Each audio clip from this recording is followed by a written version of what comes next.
Bismillahirrahmanirrahim.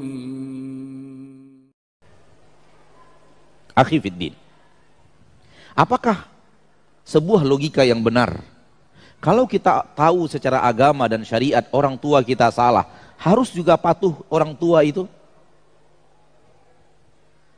Harus juga mematuhi orang tua, padahal kita sudah tahu orang tua kita berada di atas jalan yang salah dan keliru. Yang benar adalah, kalau kita tahu orang tua kita salah, kita tidak mengikuti kesalahan yang sama.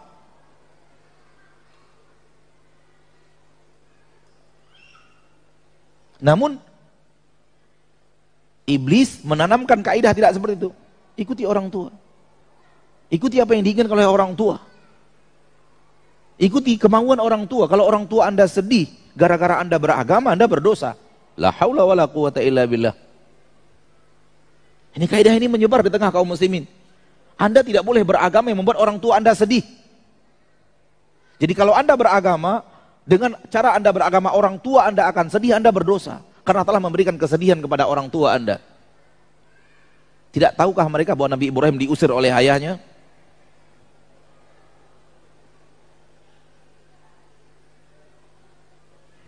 Ma'asyarul muslimin, ma'asyarul muslimat rahimani wa rahimakumullah. Betapa banyaknya orang yang marah kepada Rasulullah SAW ketika beliau mendakwahkan agama yang hak. Apakah Rasulullah berdosa dengan marahnya manusia kepadanya? Marah dari sebelumnya cinta. Sebelum Nabi Muhammad mendakwahkan dakwah yang hak, sebelum Nabi Muhammad SAW membawa wahyu dari Allah Tabaraka wa Ta'ala, beliau adalah orang yang sangat dihormati, dimuliakan, dicintai seluruh orang Mekah. Tak ada orang Mekah kecuali mencintai dan menghormati dan memuliakan Nabi Muhammad sallallahu alaihi wasallam. Namun kebenaran harus disampaikan. Sehingga cinta orang Quraisy berubah menjadi benci. Kalimat-kalimat mereka yang selama ini mengatakan Muhammad adalah amin, Muhammad orang yang terpercaya, Muhammad as-sadiq, Muhammad adalah orang yang sangat jujur, berubah menjadi pendusta. Berubah menjadi pemecah belah barisan. Kenapa? Karena mereka melihat Nabi Muhammad membawa sesuatu yang berbeda dengan apa yang telah diajarkan oleh orang tua mereka. Maka argumentasi orang tua ini menjadi kaidah-kaidah iblis yang sangat besar. Fir'aun berkata kepada Nabi Musa, "Fama balul qurunil ula?" Kalau yang kau bawa ini benar wahai Musa, apa nasib orang-orang sebelum kita?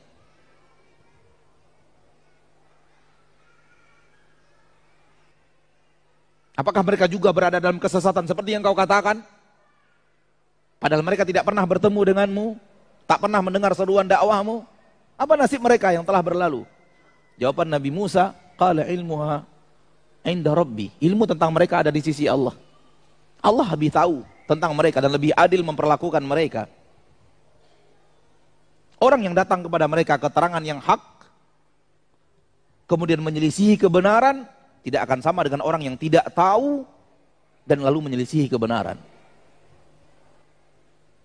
Dan tidak mesti ketika mereka tidak tahu dan berjalan di atas jalan yang batil, itu artinya kita yang sudah datang kepada kita dakwah yang hak harus mengikuti mereka.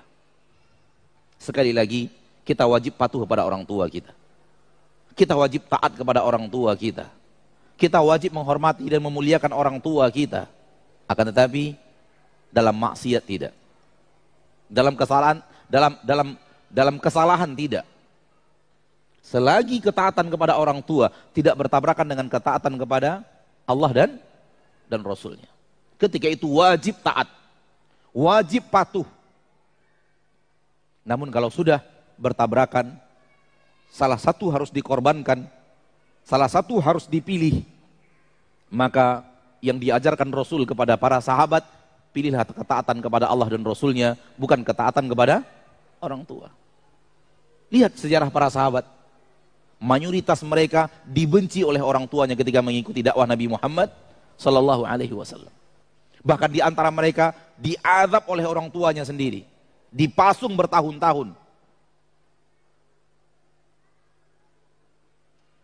Akan tetapi kebenaran adalah kebenaran.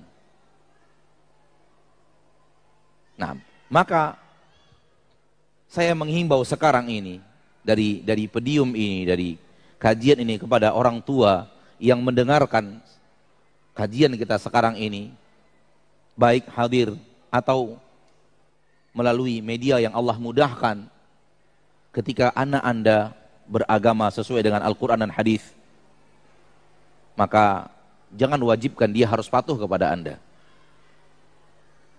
Ketika beragamanya Al-Quran dan hadis, ingatkan dia jangan sampai beragama-agama yang salah. Dan tidak ada kewajiban bahwa beragama harus mengikuti apa yang Anda fahami, apa yang Anda yakini. Karena manusia akan mempertanggungjawabkan agamanya masing-masing di hadapan Allah. Di akhirat kita tidak akan peduli kepada orang tua kita, sebagaimana kita tidak peduli kepada anak dan istri kita. Kita hanya peduli kepada diri kita masing-masing.